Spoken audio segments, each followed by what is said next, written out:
Hello and welcome to this learning session on the Moore Industries SPA2 configuration software.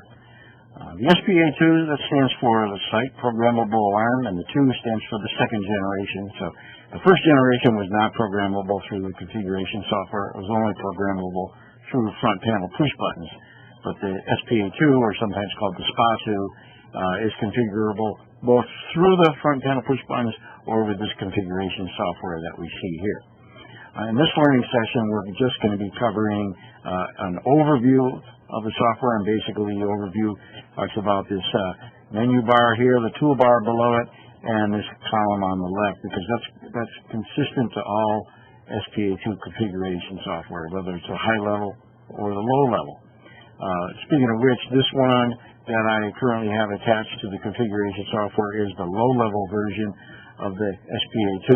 We say low level, that's more like temperature inputs, because that's a very low level signal, and you can see that process variable is reading right here 79 degrees, whereas the high level will read milliamp signals and voltage signals, 0 to 10 volts or 4 to 20 milliamps by example. Okay, so let's talk about what we're seeing here. Of course, across the top we have the standard Windows style menu bar. We'll talk about those shortly. And as well as the toolbar. We'll be covering the buttons and such. So let's go down this line here. Program status, this is all good information. You see here that it is currently monitoring variables. Right? And the SPA2 status, SPA2 is okay. That's a good sign, of course. This is what it is reading currently. That's the process variable, the PV, 79.8 some odd degrees. Which is the temperature here in my lab. Here is the last programmed date. So this was last programmed on 22nd of October, 2013. And now down here, the device information, it can read it's a low-level input. Here's the serial number of this instrument, a hardware and software revision. And that's sometimes good information if you're calling for tech support. We might ask you the serial number, or if you know the revisions, you can always find them here. Progress bar and communication okay. You must have good communication, or anything you're reading here is not valid. So, just for a moment here, we'll stop it from monitoring the variables so we can talk about some of these items here.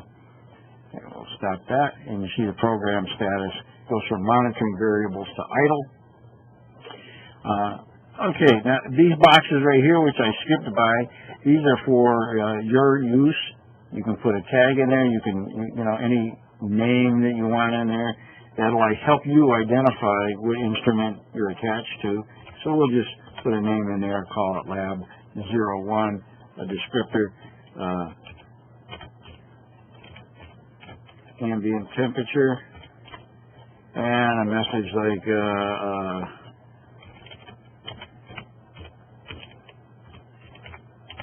for test only. So this is not an instrument we want to sell. This is our lab rat.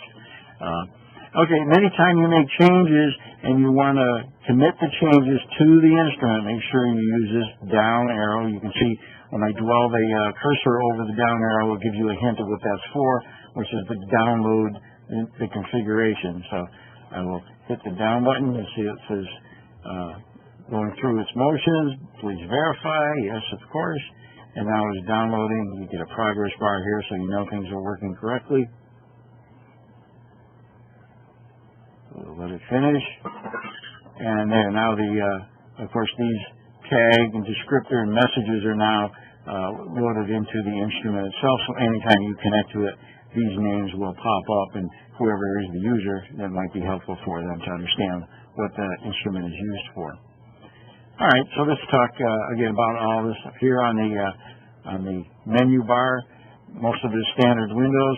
Hit this View button. You notice you hit that, we have toolbar and status bar, which we already can see, and we'll click on this other one, Variables, and see what that is. That puts up a big display here for if you're monitoring what the SPA2 is doing. You can see it in big characters here. It's reading 79 degrees, the analog output, and RJC, which we'll talk about on a later learning session. It stands for reference junction compensation. We'll close that down for now. Transfer, this is upload and download, same function as these two arrows here. The up arrow is upload, down arrow is download.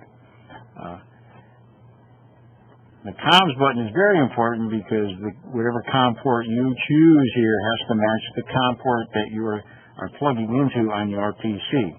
My PC, currently I'm using COM 3, and that's physically the COM port in my PC that I am plugging into. Monitoring, that's the same as these two buttons right here, which we call our VCR buttons because they're kind of reminiscent of old school VCRs.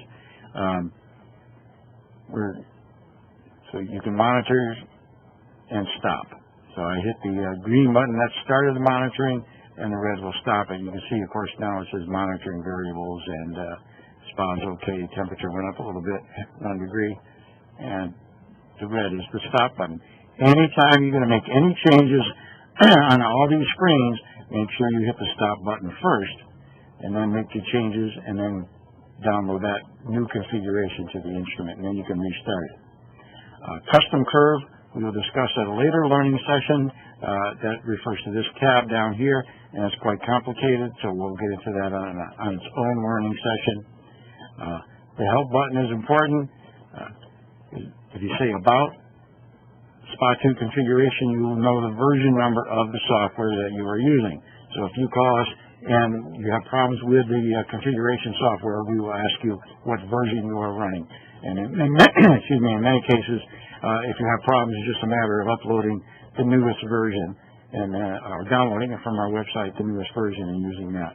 So we'll typically ask you what version you're using. Over here, it just puts up our splash screens, and of course you can also hit the SPA2 manual, and that'll give you the manual for the SPA2 that you were using. Like it puts up a separate manual for the HLPRG, the temperature input, or the HLPRG, the high-level input SPA2. And there you have it. There's the overview for the SPA2 configuration software, and later learning sessions will cover each and every tab that you see here. The input, there'll be 2 sessions for the input, one for the high-level inputs, one for the low-level inputs. So if you need assistance with those, please look for those learning sessions, and I hope they help you out. Thank you for listening.